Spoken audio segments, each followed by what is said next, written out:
The breaking point, the distress signal from Horizon Prime, reached Earth exactly 36 hours too late.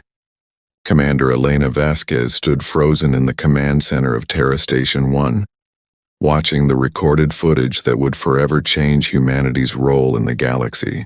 The images were crystal clear, transmitted by hidden surveillance drones that had witnessed everything. 23,000 human colonists, including 8,000 children, had been methodically exterminated by the Vorthan Empire's shock troops. The official reason given by the Vorthans was territorial dispute resolution, but everyone who watched knew the truth. This was a calculated message to humanity about their position in the galactic food chain. For 200 years, Earth had walked the path of diplomacy. When humanity first discovered faster-than-light travel and encountered the vast galactic community, they had been shocked by the brutality of interstellar politics. The strong dominated the weak without mercy. Ancient empires carved up space like medieval lords dividing kingdoms.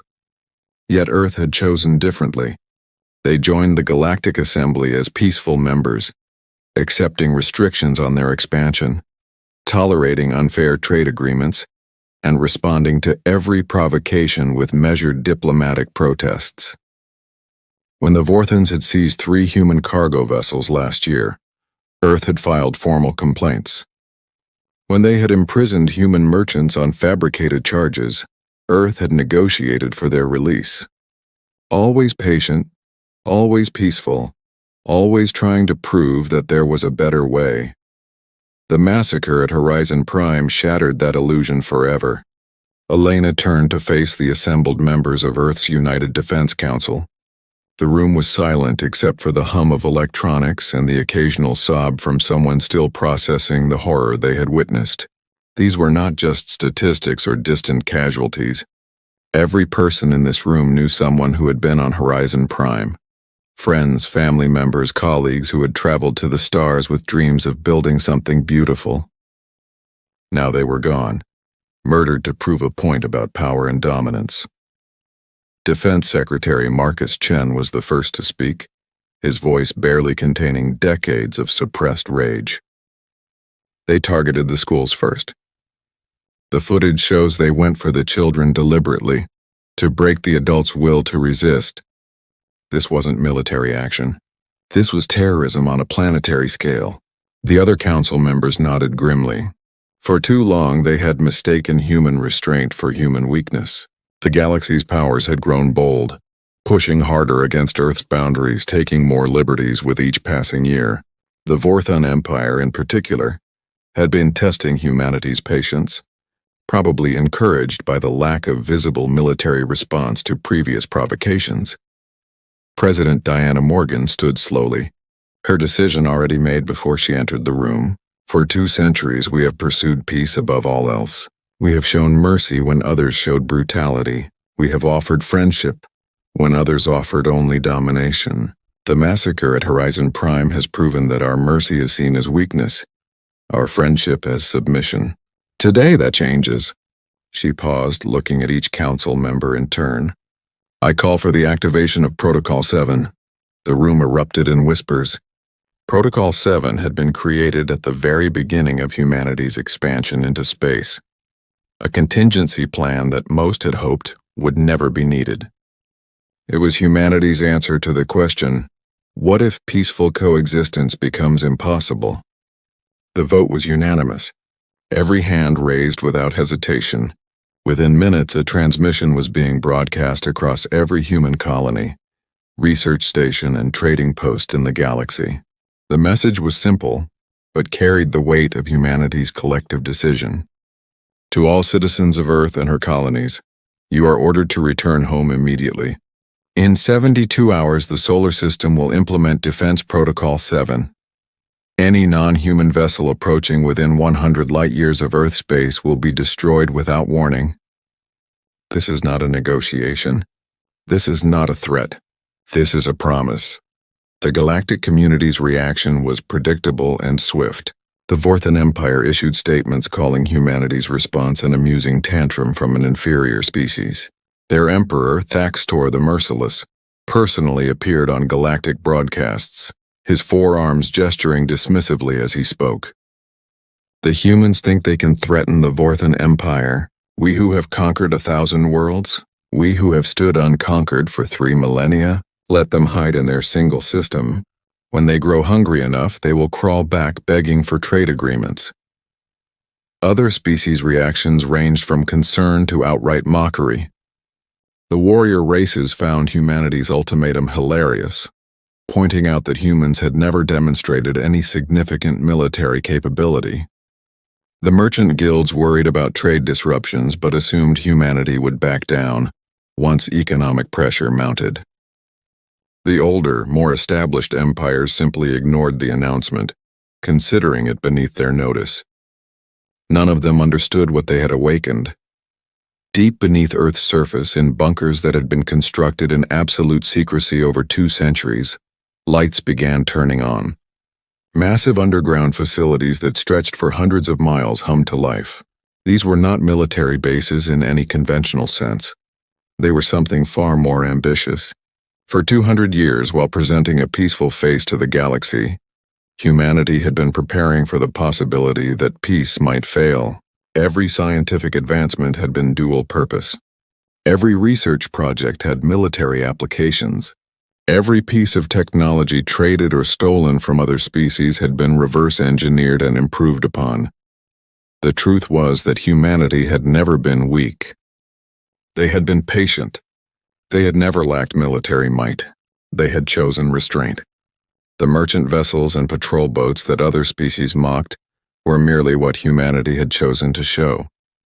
Like an iceberg, the visible portion was insignificant compared to what lay beneath.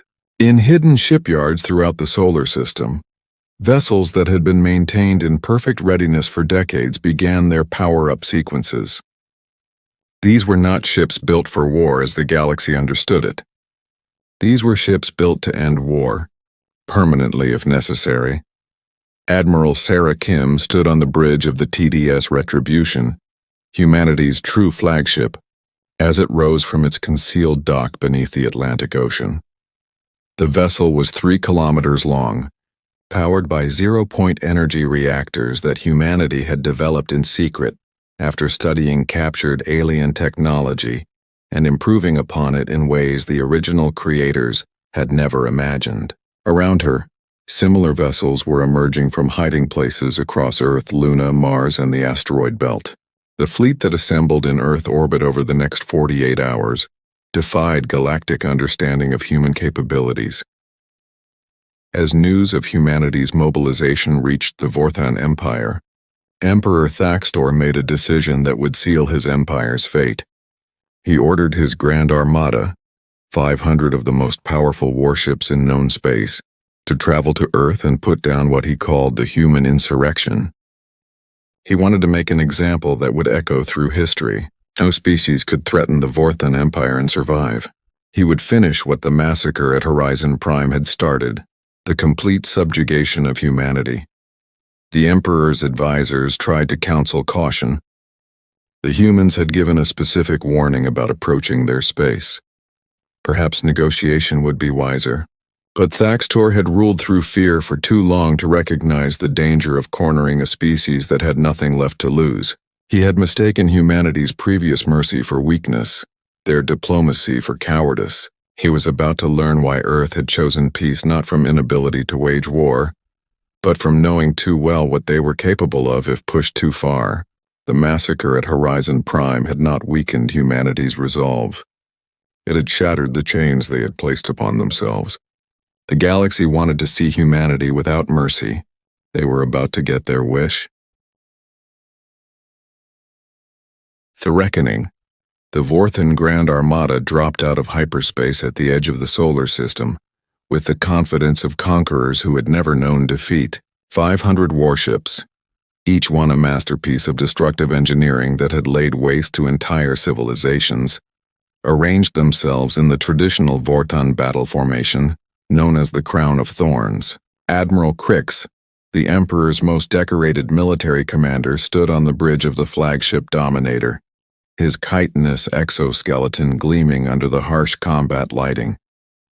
He had personally overseen the destruction of 43 species who had dared resist Vorthon expansion. Humanity would be number 44.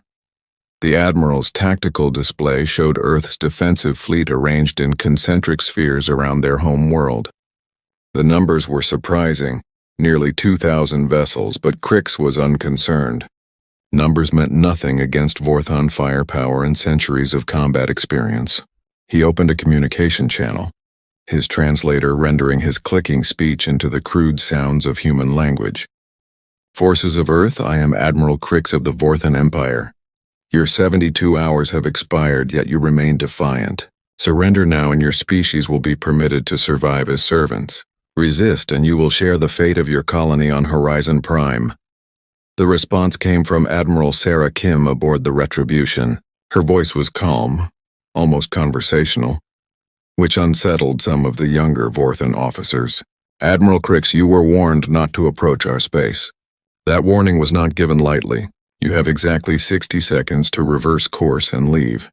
This is the only mercy humanity will offer. After that, what happens is on your head. Crix's mandibles clicked in amusement. The human truly believed her inferior fleet could stand against the might of the Vorthon Empire. He would enjoy teaching her otherwise. The 60 seconds passed in silence. Then space itself seemed to bend around the Vorthon fleet. What happened next would be studied by military theorists for millennia, assuming any survived to study it. The human ships did not fire conventional weapons. They did not launch missiles or project energy beams. Instead, they fundamentally altered the laws of physics in localized areas around the Vorthon vessels. Gravity increased 10,000-fold in some areas, crushing dreadnoughts into points of ultra-dense matter. Time dilated in others, aging ships and crews to dust in seconds while the rest of the universe watched. Quantum uncertainty was weaponized, causing Vorthon vessels to exist in multiple states, simultaneously before collapsing into nothingness. Admiral Crix watched in horror as his invincible armada was dismantled not through conventional warfare but through the application of scientific principles. The Vorthons had never even theorized. The humans had not built weapons. They had built reality manipulation devices. Every natural law that the galaxy took for granted became a weapon in human hands. The electromagnetic force was reversed in targeted areas, causing atomic bonds to fail. The strong nuclear force was negated, turning matter into expanding clouds of quarks. The weak nuclear force was amplified, triggering instant radioactive decay in any material the humans chose. 15 minutes. That was how long it took for the entire Vorthon Grand Armada to cease existing, not destroyed in any conventional sense, but removed from reality through methods that defied understanding. Only the Dominator remained, held in place by forces Admiral Crix could not comprehend. Admiral Kim's face appeared on his communication screen, her expression showing neither joy nor anger, only grim determination. You are alive because we choose to let you live. You will return to your Emperor and deliver this message exactly as I give it to you. Humanity spent 2 centuries choosing peace. We developed technologies that could end civilizations, and we chose not to use them. We created weapons that could unmake stars, and we kept them hidden. We mastered forces that could rewrite reality itself, and we restrained ourselves. She paused, ensuring the weight of her words was understood. The massacre at Horizon Prime has ended that restraint. From this moment forward, any species that kills a human citizen will face complete annihilation. Not defeat, not conquest annihilation. We will remove you from existence so thoroughly that future civilizations will question whether you ever existed at all. There will be no negotiations, no terms, no mercy. You wanted to see humanity without our self-imposed limitations. Congratulations, you've succeeded. The transmission ended and Crix found his ship suddenly free to move. As he limped back toward Vorthon space, his sensors detected something that made his heart stop. The human fleet was expanding. Not just patrol ships, but massive construction vessels were emerging from hidden facilities, building new ships at a rate that defied industrial logic. In hours, they had doubled their fleet size. In days, they would have tens of thousands of vessels. The humans had not just been hiding their military. They had been hiding their entire industrial capacity. The news of the Vorthon Grand Armada's complete destruction spread through the galaxy faster than light itself. Empires that had stood for millennia began emergency sessions. Species that had never shown fear began building defensive fleets. The warrior races who had mocked humanity's threats fell silent. Everyone had the same question. If humanity could do this while showing restraint for 2 centuries, what else were they capable of? The answer came in a transmission from Earth that reached every corner of the galaxy simultaneously. A feat of communication technology that itself demonstrated human capabilities.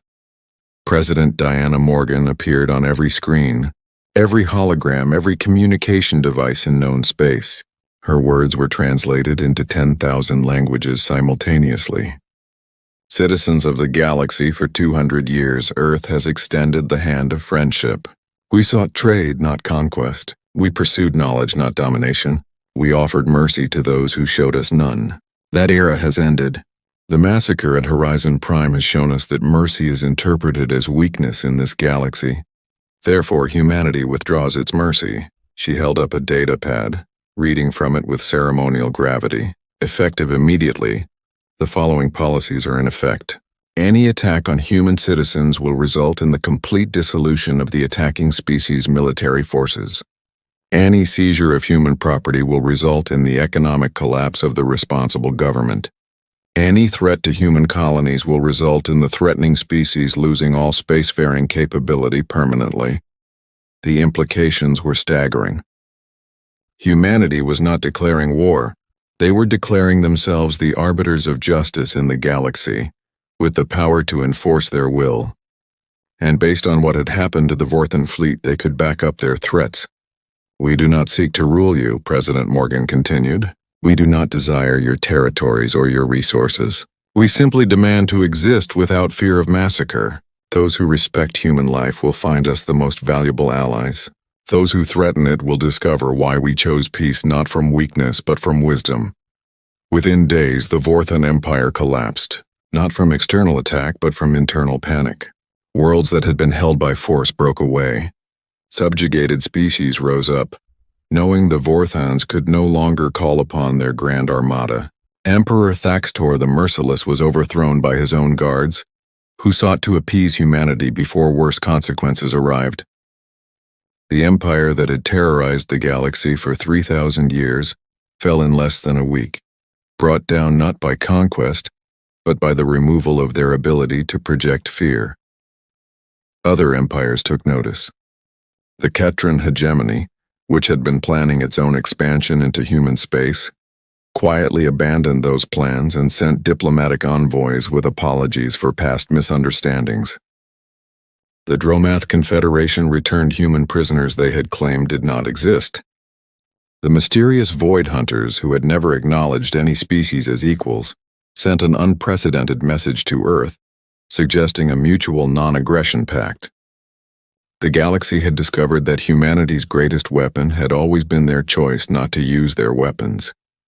A year after the massacre at Horizon Prime, the galaxy had transformed completely. Human ships patrolled trade routes, not claiming them but ensuring they remained free for all species. Human colonies expanded without restriction, as no one dared challenge their right to settle where they chose. Human technology, carefully shared with species that proved themselves peaceful, uplifted entire civilizations. The memorial for Horizon Prime became a pilgrimage site, not just for humans but for all species who understood its significance. It represented the moment when humanity stopped pretending to be weak and revealed their true nature. A species capable of terrible destruction, who had chosen creation, capable of merciless vengeance, who had chosen mercy, until mercy was no longer an option. The inscription on the memorial, translated into every known language, served as both remembrance and warning. Here lies the innocence of 23,000 humans who died believing in peace. Here also lies humanity's mercy, killed by those who mistook kindness for weakness. We forgive nothing. We forget nothing. We have no more mercy to give. The galaxy had learned its lesson. Humanity had shown them mercy for 2 centuries. Now they would live with humanity unrestrained, and they would learn to prefer the mercy they had squandered. The massacre at Horizon Prime had ended one chapter of human history and begun another. The age of human mercy was over. The age of human justice had begun.